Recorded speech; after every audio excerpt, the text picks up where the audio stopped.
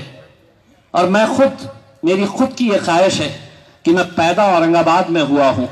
اور انشاءاللہ میں مرنا بھی اورنگ آباد کے اندر ہی چاہوں گا۔ اس میں